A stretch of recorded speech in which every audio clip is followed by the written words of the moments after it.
ये कहानी हमसे ओरिजिनली गगन ने शेयर की है और यहाँ पे जो भी कुछ हुआ वो इनकी आंखों के सामने इनके दोस्त कल्लू के साथ हुआ, जो आज इस दुनिया में नहीं है। और इसका कारण है आईआईटी की वो लड़की।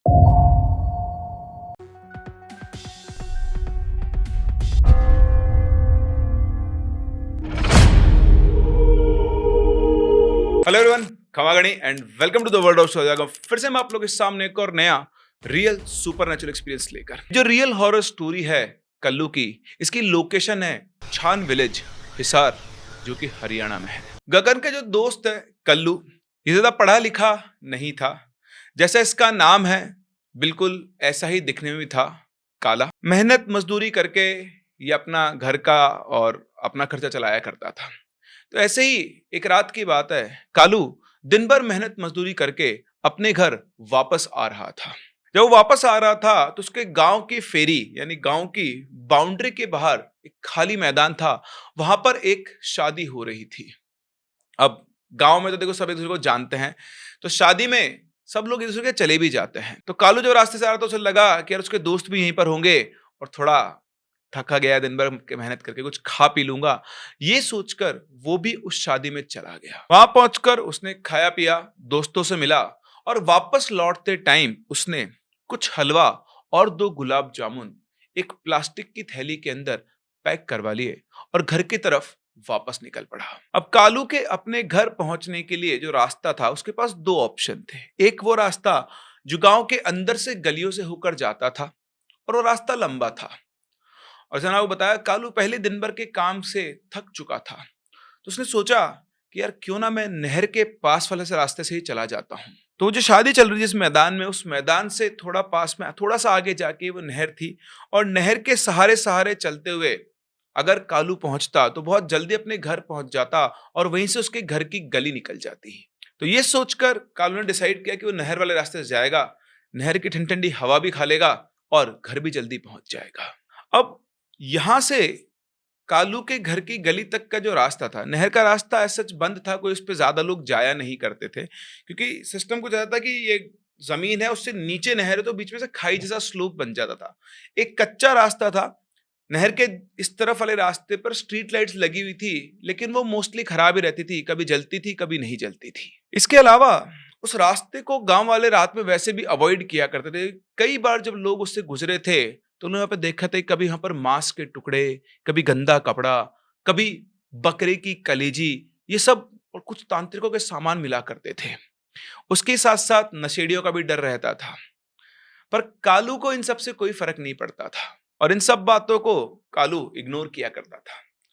तो वो निकल पड़ा उस रास्ते से। उस रास्ते पे वो चल रहा था, ठंडी ठंडी हवा चल रही थी। चलते चलते वो बार बार नहर की तरफ भी देख रहा था और तभी थोड़ी देर चलने के बाद एकदम से उसकी नजर नहर के पानी पर टिक गई।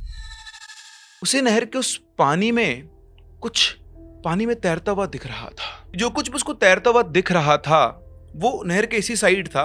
उसने एक कदम आगे बढ़ा और बहुत ध्यान से देखा तो समझ में आया कि जो कुछ तैर रहा है वो एक लड़की की लाश है, जिसने आईआईटी की टी शर्ट पहनी हुई थी। और उसने बहुत ध्यान से देखा तो उसकी टी शर्ट पेट के यहाँ से फटी हुई थी और वहां से उसकी स्किन साफ दिख रही थी। कहानी में हम आगे बढ़े उससे पहले एक बहुत इंपॉर्टेंट चीज, अनाउंसमेंट उन बच्चों के लिए जो अभी किसी कॉम्पिटिटिव एग्जाम की तैयारी कर रहे हैं, NEET, JEE, CA, CS, UPSC, कोई भी सरकारी एग्जाम, जो भी कॉलेज में आप पहुंचना चाहते हैं और आप फाइनेंशियली अच्छे बैकग्राउंड से नहीं है, पैसे नहीं है कॉलेज की फीस भरने के लिए। आज अगर आप एक आईटी में जाते हैं तो वहां पर भी आपको 12-13 लाख की 4 साल की फीस भरनी होती है। मेडिकल कॉलेज में जाते हैं तो भी आपका 18-20 लाख का खर्चा है। तो जेन्युइनली अगर आप अफोर्ड नहीं कर सकते हैं या आपकी नजर में कोई ऐसा इंसान है जो पढ़ने में अच्छा है, एग्जाम क्रैक कर ले, लेकिन अपनी फीस जमा नहीं करवा सकता है, तो मैं नीचे गूगल फॉर्म लिंक कर रहा हूं। मैं एक फाउंडेशन से जुड़ा हूं जिसका नाम है शेपिंग फ्यूचर, और हमारी ये जो फाउंडेशन है वो आपके बैकग्राउंड को वेरीफाई करके सीधा आपके अकाउंट में आपकी फीस ट्रांसफर करती है। बहुत सारे वेरिफिकेशंस होते हैं, वो आपको पास करने पड़ेंगे, उसके बाद ही वो फंड रिलीज होगा। अभी तक हम लोग 9 करोड़ रुपए की स्कॉलरशिप बांट चुके हैं और मैं चाहता हूं कि मेरे चैनल के थ्रू हम उन लोगों की हेल्प कर पाए जिनको जेन्युइनली एजुकेशन की नीड है, लेकिन पैसों की वजह से वो अफोर्ड नहीं कर सकते। तो इस नोबल कॉज में हमारा साथ दें। आपकी नज़र में ऐसा कोई स्टूडेंट है तो आप उसे ये वीडियो शेयर कर सकते हैं। गूगल फॉर्म का लिंक दिया हुआ है डिस्क्रिप्शन के अंदर, आप वो लिंक उससे शेयर कर सकते हैं।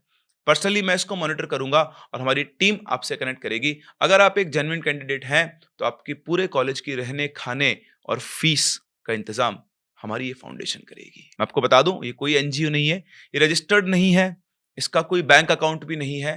बस कुछ अच्छे लोग यहाँ जुड़े हुए हैं जो एक पूल बनाते हैं और ऐसे बच्चों की हेल्प करते हैं। तो जरूर जोड़िए उन जरूरतमंद बच्चों को हमारे इस फाउंडेशन से। और मैं आपको ये बता दूं कि इसमें मेरा और कोई रोल नहीं है, कोई कट नहीं है, कोई वो नहीं है। मतलब हम लोग का इसका कोई पर्पस प्रॉफिट का नहीं है, सिर्फ उन जरूरतमंदों की लोगों की हेल्प करने का है।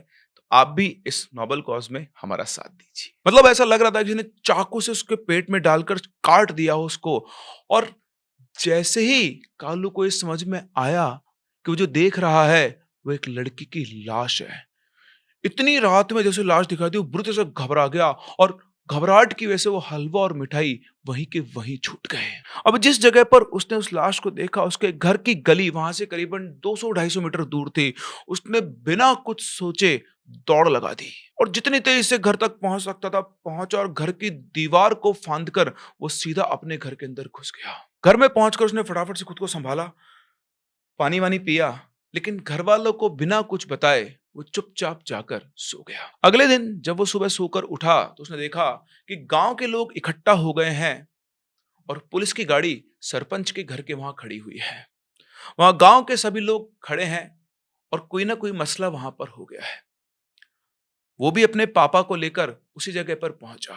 वहां जाकर उसने देखा तो पुलिस ने एक लाश को ढक के वहां रखा हुआ था। पुलिस वहां पे सभी से पूछताछ कर रही थी कि ये लड़की इस गांव की है क्या या कोई और, इसे कोई जानता हो। पुलिस ने काफी पूछताछ करी लेकिन कोई नहीं मिला। मतलब उस लड़की का ना कोई अता पता था, ना ही लड़की की लाश को कोई पहचानता था। और इसके बाद पुलिस उस लड़की की लाश को लेकर गांव से चली गई। और जैसे इनके गांव में पूछताछ हुई, बिल्कुल ऐसे ही उस नहर के किनारे जितने भी गांव थे उन सब में भी पुलिस ने पूछताछ की। कुछ दिन ऐसे ही और बीत गए और बात अब आई गई हो गई, जैसे कुछ हुआ ही ना हो। लेकिन कालू कालू ने जब उस लड़की की लाश को देखा था तो बहुत सुंदर थी। कालू बेचारा, जिसकी कोई साथी नहीं थी, कोई गर्लफ्रेंड नहीं थी, हमेशा से अकेला ही रहता था। और उस रात उसे देखने के बाद एक बार तो घबरा तो गया था, अगले दिन जब वो उठा उसने दोबारा उसकी लाश को देखा तो वो काइंड ऑफ उसकी तरफ अट्रैक्ट हो गया था। कल उसके सपनों में डूबा रहता था और ये सोचता था कि काश अगर वो लड़की जिंदा होती तो वो सारी रात नहर के किनारे अकेले उसके साथ बैठता और उससे बातें करता। और इसी चक्कर में पता नहीं क्यों काम से आने के बाद कालू रोजाना नहर के पास बैठने लगा और रात को लेट तक 9-10 बजे तक आराम से उस नहर पे बैठा करता था और इंतजार किया करता था कि शायद कोई लड़की आ जाए जो उस अकेले में मिले, उससे बातें करे। बड़ी वियर्ड सी थॉट है उसकी। एक लड़की की लाश को देखा जो सुंदर थी, अब ये उम्मीद कर रहा है कि उसी नहर के आसपास कोई जिंदा लड़की उससे मिलने आएगी। होता है कुछ लोग बहुत ज्यादा साइको हो जाते हैं जब उनको कोई फीमेल पार्टनर नहीं मिलती है, तो अजीब अजीब सी चाहतें दिमाग में आ जाती हैं। और कुछ ऐसी चाहत शायद कालू के मन में भी आ गई थी। शायद उसके रंग रूप की वजह से सब लोग उसे बदसूरत कहा करते थे। किसी लड़की को उसने कभी प्रपोज किया होगा तो उसने मना कर दिया होगा। बहुत सारे फैक्टर्स थे जिसकी वजह से उसने अपना एक सराउंडिंग बना लिया था और ऐसा लगता था कि आज नहर के पास उसे एक लाश मिली है, शायद कोई लड़की मिल जाए जो उससे बात करे। लेकिन कालू वहां जाके रोजाना बैठा करता था, कोई लड़की नहीं आई, कोई नहीं आया।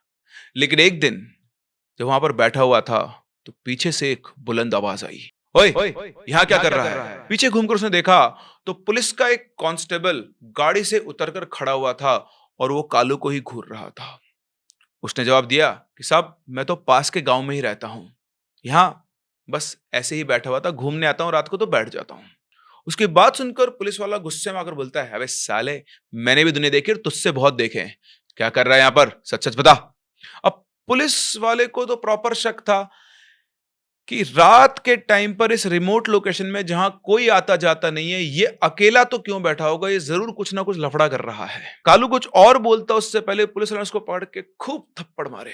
लेकिन कालू उससे पिटता भी जाता, बोलता कि साहब आप मेरी बात क्यों नहीं मान रहे हो, मैं तो यहाँ पास के गांव में ही रहता हूँ, रोजाना आकर बैठता हूँ, मैं ऐसा कुछ भी नहीं कर रहा था। आप चाहो तो मेरे माँ बाप से पूछ लो। उसकी बात सुनकर वो पुलिस वाले उसे गाड़ी में पटक कर उसके घर तक लेकर गए। रात के करीबन 11 बज रहे होंगे। वहां पहुंचते ही सीधे उनके घर वाले से बोला कि तुम्हारा लड़का इतनी बार रात को नहर के वहां क्या कर रहा था, मेरे को लगता है तुम सबके सब कुछ ना कुछ काम में मिले हुए हो। और इतना कहकर वो लोग उनके घर में छानबीन करने लगे, मतलब ढूंढने लगे कुछ मिल जाए कुछ मिल जाए।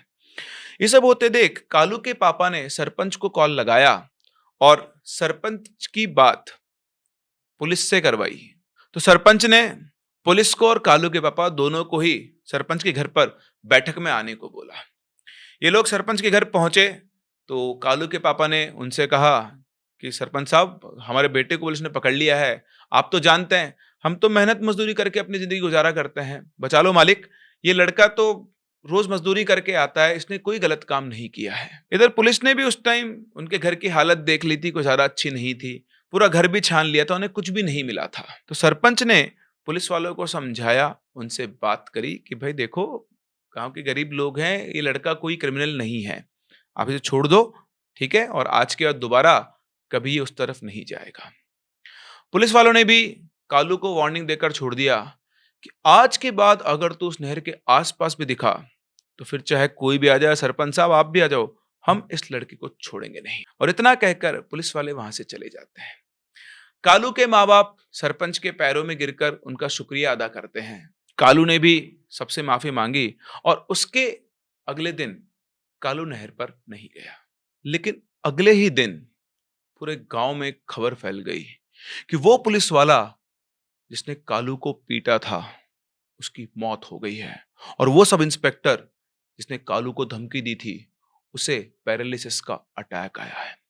ये बात सुनकर कालू भी चौंक गया, क्योंकि ये बात इतनी ज्यादा खतरनाक थी, ये चीज तो कालू कभी इमेजिन ही नहीं कर सकता था।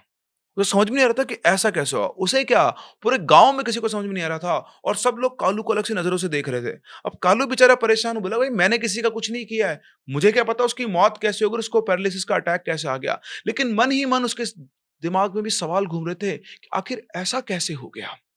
खैर जैसे तैसे वो दिन गुजरा। अगले दिन कालू फिर से अपने काम के लिए निकला। दिन भर उसने काम किया, और जब शाम को वापस अपने घर पर लौट रहा था तो अचानक अपने आप ही उसके पैर नहर के रास्ते की तरफ मुड़ गए। पता नहीं क्यों वो उस रास्ते पर पहुंच गया। उसका इतना मन कर रहा था उस रास्ते से जाने का जैसे वहां कोई उसका इंतजार कर रहा हो, और पुलिस की धमकी भी उसे रोक नहीं पा रही थी। कालू वहां पहुंचा, अंधेरा हो चुका था। नहर में अपने पैर डुबो के वो नहर के किनारे बैठ गया, और तभी कालू को फिर से एक आवाज आती है। लेकिन इस बार आवाज पुलिस की नहीं, बल्कि एक लड़की की थी, जो उस गांव की लैंग्वेज में नहीं बल्कि शहर की लैंग्वेज में बात कर रही थी।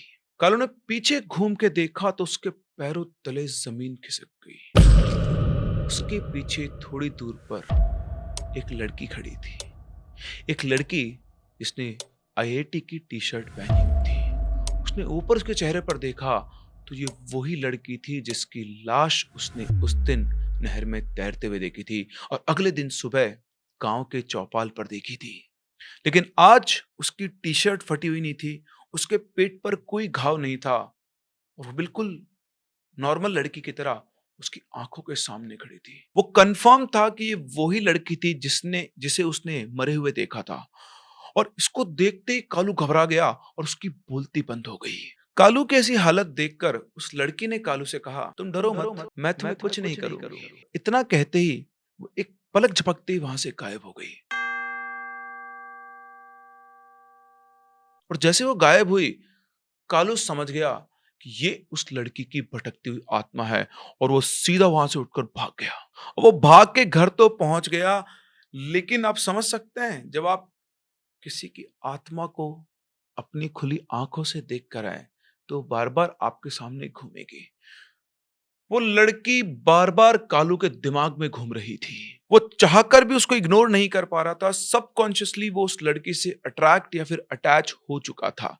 बस वो इस बात को एक्सेप्ट नहीं कर पा रहा था। वो बार बार अपने आप को एक्सप्लेन कर रहा था कि चाहे लड़की कितनी सुंदर हो, है तो लाश। नहीं नहीं नहीं, मैं अब दोबारा नहर पर नहीं जाऊंगा। अगेन उसने घर वालों से कोई डिस्कशन नहीं किया और चुपचाप जाकर सो गया। लेकिन सोने के बाद भी बार बार उसके दिमाग में वही लड़की चल रही थी। जैसे वो गहरी नींद में पहुंचा, वो लड़की उसके सपने में आई और बोली कि तुम मुझसे डर के क्यों भाग गए? तुम डरो मत, मैं तुम्हें कुछ नहीं करूंगी। क्या तुम मुझसे दोस्ती करोगे? अब चाहे ये सपना ही था, लेकिन कालू जैसा इंसान जो रंग में काला था, दिखने में सुंदर नहीं था, हर जगह से उसे और खासकर लड़कियों से उसे कभी कोई रिस्पॉन्स या फिर अटेंशन नहीं मिला, अपनी कुरूपता की वजह से। तो सपनों में ही सही, इंसान की अधूरी इच्छा अगर सपनों में ही पूरी हो रही है, तो वो उन सपनों में भी जीना चाहता है। और उसने उस लड़की को सपनों में ही हाँ बोल दिया। और आखिर बोलता भी क्यों नहीं? उसने कभी सपने में भी नहीं सोचा था कि इतनी सुंदर लड़की उससे दोस्ती करेगी। और आज उसका ये सपना उसके सपने में ही सच हो गया। वाह, क्या सपना था। खैर, रात गई, बात गई। सुबह जब कालू उठा तो सपना मानकर उसने चीजों को दिमाग से निकाल दिया। सुबह उठा, उठकर अपना ब्रश व्रश कर रहा था कि तभी उसकी नजर अपने घर के छत पर पड़ी और छत के ऊपर वही लड़की खड़ी होकर उसको देख रही थी, मुस्कुरा रही थी और उसने वही कपड़े पहने हुए थे। उसे देखते ही रह गया। उसे चारों तरफ इधर उधर देखा, घर वाले तो कोई नहीं है। फिर वापस देखा तो लड़की वहां से गायब थी। कालू को लगा कि ये रात के सपने का वहम है। उसने वापस से ब्रश वश किया, हटाया। उसके बाद वो अपने कमरे में गया, अपने कपड़े वपड़े पहने और जब कपड़े पहन रहा था तो उसके कमरे की खिड़की से पीछे की तरफ एक बजरी का ढेर पड़ा हुआ था।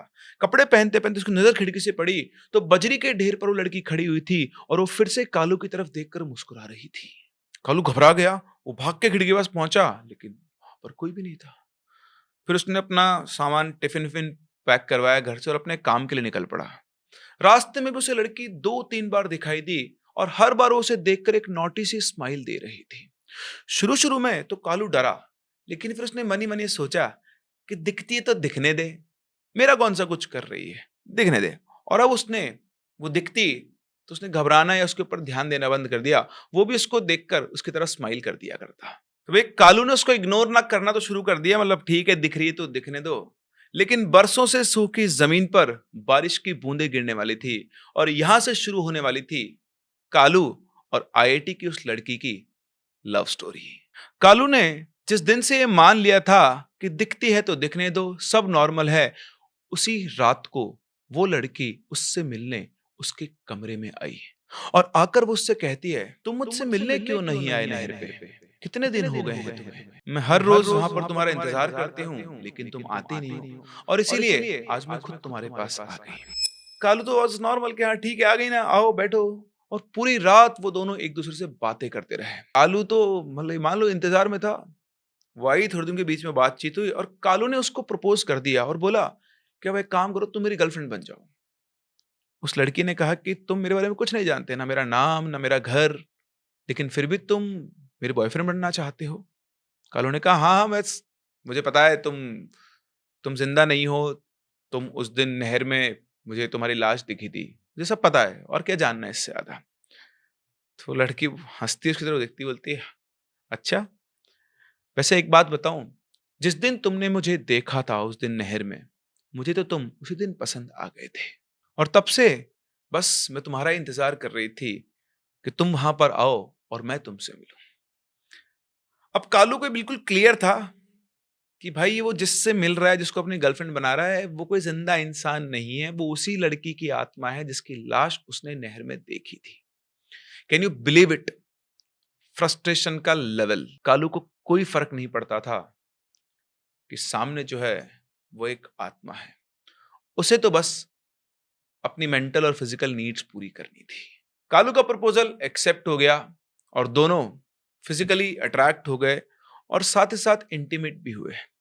अब कैसे हुए कैसे नहीं वो तो कालू ही जाने, लेकिन जैसा गगन ने बताया उनके बीच में ऐसा एक रिलेशन बन गया। फिर उस लड़की ने यानी उसकी आत्मा ने कालू को ये भी बताया कि लोग मुझे तब तक नहीं देख सकते जब तक मैं ना चाहूं। सिर्फ तुम मुझे देख सकते हो, तुम्हारे घर में या आसपास में कोई और नहीं देख सकता, और मैं जब चाहूं तब तुम्हारे पास आ सकती हूँ। और क्योंकि अब तुम मेरे बॉयफ्रेंड हो तो तुम्हें कोई परेशान भी नहीं कर सकता। और वाकई में इस रात के बाद कालू को अगर कोई भी कुछ उल्टा सीधा बोलता था तो उसका खुद का कुछ ना कुछ उल्टा हो जाता था। कालू अब रोज नहर के किनारे जाकर बैठ जाता था और रात में 10-11 बजे के बाद ही वो घर आता था। घर वाले भी उससे परेशान हो गए थे। शुरू शुरू में तो उन्होंने उसको डांटा, लेकिन उसके बाद उन्होंने उसको बोलना बंद कर दिया। और अब धीरे धीरे कालू उसी के साथ रहने लगा। रात को 10-11 बजे तक वो उसके साथ रहता। घर पे आने के बाद वो कालू के साथ आ जाती, वो कालू के ही कमरे में रहती और पूरी पूरी रात कालू उसके साथ गुजारा करता था। इतना ही नहीं, जब भी कालू को पैसों की जरूरत होती, अगले दिन उसे कहीं ना कहीं से पैसे मिल जाते थे। सट्टा खेलता तो उसका नंबर निकल आता था और वो जीत जाता था। ऐसा लग रहा था कि उस रूह ने, उस आत्मा ने कालू की किस्मत बदल दी हो। और ऐसे ही एक दिन कालू संडे के दिन अपने दोस्तों के साथ अपनी गली में कुर्सी डाल के बैठा हुआ था कि तभी उसके दोस्त राहुल ने उसकी शक्ल का मजाक बनाना शुरू कर दिया और उससे बोला कि अबे कालू, तेरा तो नाम ही कालू है और तू इतना काला है बे कि तेरी शादी भी नहीं होगी। तेरी शादी करने के लिए जब लड़की देखने जाएंगे ना तो पहले तो तेरे मुंह पे बहुत सारा पाउडर पोतना पड़ेगा ताकि तू थोड़ा बहुत गोरा दिखे, या फिर तेरे मुंह पे कपड़ा बांधना पड़ेगा, क्योंकि अगर लड़की ने तुझे देख लिया ना तो देखती तुझे मना कर देगी। और भी बहुत कुछ वो बोल रहा था और कालू को उसकी ये बात बहुत बुरी लगी। कालू का ईगो हर्ट हो गया, ईगो, क्योंकि वाकई में आज तक कालू की कोई गर्लफ्रेंड नहीं थी, कोई लड़की उससे बात तक नहीं करती थी, लेकिन वो आज तक नहीं थी, अब तो थी। भले ही उसके पास इंसानों जैसा शरीर नहीं था, भले ही वो इंसान नहीं थी, लेकिन वो थी तो कालू की गर्लफ्रेंड। उसकी बात सुनकर कालू ने उसका जवाब दिया, बे चुप हो जा चुप, तुझे क्या पता मेरी भी एक गर्लफ्रेंड बनी है, और साले तुम सबकी जो गर्लफ्रेंड्स है ना उन सबसे सुंदर है वो। उसकी ये बात सुनकर वहां जितने लड़के खड़े थे सबके सब कालू के ऊपर हंसने लगे। जब वो सब कालू का मजाक उड़ाने लगे तो कालू को लगा साला कोई मुझे सीरियस ही नहीं ले रहा है। उसने बोला, सुनो, तुम सब के सब आज रात को मेरे घर पे आना, मैं तुम लोगों को अपनी बंदी से मिलवाऊंगा। तुम सब लोग मेरे छत वाले कमरे में सोना, मैं भी वहीं पे रहूंगा। वो हर रात मुझसे मिलने आती है और जब वो आएगी तब मैं तुम्हारी भाभी से तुम लोगों को मिलवाऊंगा। अब राहुल इस बात को लेकर सबसे ज्यादा इंटरेस्टेड था, इसलिए बाकी सब दोस्त और राहुल अपने अपने घर गए। घर पे खाना वाना खाया और अपने घर वालों से परमिशन लेकर ये सब लोग कालू के घर पर सोने के लिए इकट्ठा हो गए। इन सभी लोगों के घर वाले सब मेहनत मजदूरी करते थे और एक ही गांव में रहते थे, तो किसी ने भी मना नहीं किया और आसानी से इन लोगों को परमिशन मिल गई। अब ये सब लोग कालू के घर में छत वाले कमरे में सोने चले गए। इस कमरे में जो छत थी वो टीन की चद्दर थी और नीचे बिछाने के लिए सिर्फ चद्दरें और टाट की बोरियां थी जिन पर ये लोग रोजाना सोया करते थे। उस कमरे में रोशनी आने के लिए एक छोटा सा रोशनदान था जिससे चांद की रोशनी अंदर आया करती थी और कमरे के अंदर भीनी भीनी रोशनी रहा करती थी। तो सारे दोस्त वहां पर पहुंचे और सब कालू के कमरे में आकर लेट गए और शुरू हुआ इंतजार कि आज कालू की बंदी को जरूर देखेंगे। इंतजार करते करते सभी लोग लेटे हुए थे, आपस में बातें कर रहे थे, तभी रात के 2 बजे के आसपास सभी लोगों को आवाज आई, मियाऊ मियाऊ, एक बिल्ली की। और साथ ही साथ उन्हें उस टीन की चद्दर पर उसके चलने की आवाज भी आई जो लगातार टीन की चद्दर पर घूम रही थी। ये आवाज सुनते ही कालू ने बोला, लो तुम्हारी भाभी आ गई, और सबको बोला फटाफट से उठ जाओ। अब सब लोग बिल्कुल शॉक कि बिल्ली के आने की आवाज से भाभी का कैसे पता चल रहा है। तो सभी लोग कमरे से बाहर आए और उस कमरे की चद्दर के ऊपर देख लगे तो वहां पर एक बिल्ली घूम रही थी, और बिल्ली को घूमता हुआ देखकर सब लोग कालू पर हंसने लगे कि अबे ये बिल्ली तेरी बंदी है। सही बात है भाई, सही बात है, बिल्ली तो तेरी बंदी जरूर हो सकती है, कोई असली लड़की तो नहीं हो सकती। अब बातें करते करते राहुल की नजर एकदम से उस बिल्ली की परछाई पर पड़ी जो कि चद्दर की छत से, आप कभी गाँव के घरों में चद्दर के ऊपर खड़े हो तो नीचे छत के ऊपर आपकी परछाई गिरती है अगर सामने चाँद की रोशनी है तो। तो सेम उसी चाँद की रोशनी में बिल्ली की परछाई छत पर पड़ रही थी और उस परछाई पर नज़र पड़ी राहुल की। उसने देखा कि वो परछाई धीरे-धीरे बड़ी हो रही है। वो थोड़ा-सा और पास गया और पास जाकर उसने देखा तो उसने ऑब्ज़र्व किया कि एक खुले बिखरे बालों वाली लड़की, और उसे वो परछाई नहीं दिख रही थी, उसे प्रॉपर वो लड़की उस परछाई के अंदर दिख रही थी, जिसने आईआईटी लिखी हुई एक टी-शर्ट पहनी थी, उसका पेट कटा हुआ था। दैट मीन्स वो अपने पहले वाले असली रूप में आ चुकी थी और उस परछाई के थ्रू सीधा राहुल की आंखों में देख रही थी। और उसे देखते ही राहुल को समझ में आ गया कि अगर वो यहाँ पर रुका तो आज वो अपनी जान से हाथ धो बैठेगा। उसने आव देखा ना ताव, छत से सीधा किचन की छत पर कूदा और वहां सीधा गली में कूदा। अब गली में जब वो कूदा तो थोड़ी हाइट थी 9-10 फीट की, गिरा, उसके पैर में चोट लग गई, लेकिन वो इतना डर गया था कि वो चिल्लाता हुआ सीधा अपने घर की तरफ भागा, चुड़ैल चुड़ैल चुड़ैल, और घर पहुंचकर अपने घर का दरवाजा बहुत जोर जोर से पीटने लगा। राहुल के चिल्लाने की आवाज सुनकर सारे गली वाले वहां पर इकट्ठा हो गए। उन सब लोगों ने उसको पकड़ के उसको शांत किया, उसको पानी पिलाया और पूछा कि क्या बात है। तो उसने बताया कि कालू की गर्लफ्रेंड एक भूतनी है। उसकी बात सुनकर सबके सब लोग हंसने लगे और वो उसी का मजाक बनाने लगे कि पागल हो गया, क्या बात कर रहा है। पहली बात तो कालू की गर्लफ्रेंड और वो भी भूतनी, तेरा दिमाग तो ठीक है। अब राहुल की बात पर जब किसी ने विश्वास नहीं किया तो चुपचाप गुस्सा होता हुआ अपने घर पे जाकर सो गया। राहुल के अलावा किसी और दोस्त ने कुछ भी नहीं देखा था। उन सब लोगों ने इस बात को मजाक समझा और वापस जाकर कालू के कमरे में ही सो गए। इसके बाद किसी को और कुछ दिखाई नहीं दिया, ना ही कुछ सुनाई दिया। शायद वो बिल्ली या जो कालू की बंदी थी वो वहां से जा चुकी थी। लेकिन अगले ही दिन से वो जो राहुल था वो अगले 2 हफ्ते तक बीमार रहा और उसने कालू से मिलना जुलना तो बिल्कुल बंद कर दिया था। कालू के घर में एक बैठक थी, मतलब बैठक कहते हैं कि जो बैठने के बीच में जगह होती है, और उन्हीं के घर के वहां पर उनके एक कमरा था, उसमें किराए पर एक हस्बैंड वाइफ रहते थे।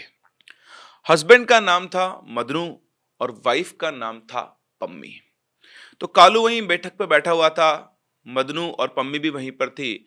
तो पम्मी ने कालू का मजाक बना रही थी। वो कह रही थी कि कालू, मैं तो सोचती थी तेरी कभी शादी नहीं हो सकती, और वो कल राहुल कह रहा था कि तेरी गर्लफ्रेंड भी है, हमें भी मिलवा दे तेरी गर्लफ्रेंड से। इस तरह से सरकाजम के थ्रू वो कालू का मजाक उड़ा रही थी। ठीक है, कालू ने कुछ नहीं कहा, वो यूज टू था इन सब चीजों के लिए और उसे कोई फर्क नहीं पड़ता था कि कोई क्या माने क्या नहीं माने। खैर, शाम हुई और पम्मी बर्तन धोने के लिए बाहर आई। वहां एक हैंडपंप था जहां पर वो बर्तन धोया करती थी।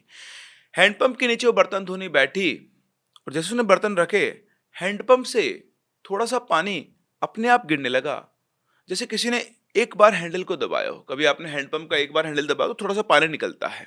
अब पम्मी ने इस चीज के ऊपर ध्यान नहीं दिया। वो खड़ी हुई, बाल्टी लगाई, बाल्टी भरने के लिए वो हैंडपंप चलाने लगी। उसने देखा कि जब वो हैंडपंप चला रही है तो हैंडपंप बड़े आराम से चल रहा है, जैसे कोई और उस हैंडपंप के हैंडल पर जोर लगा रहा हो। जब उसने चेक करने के लिए साइड में देखा तो उसकी भाई रूह कांप गई। वही लड़की, वही कालू की गर्लफ्रेंड, वही आईआईटी वाली लड़की उसकी आंखों के सामने खड़ी थी और उसको देखते उसके मुंह से बहुत जोर से चीख निकली।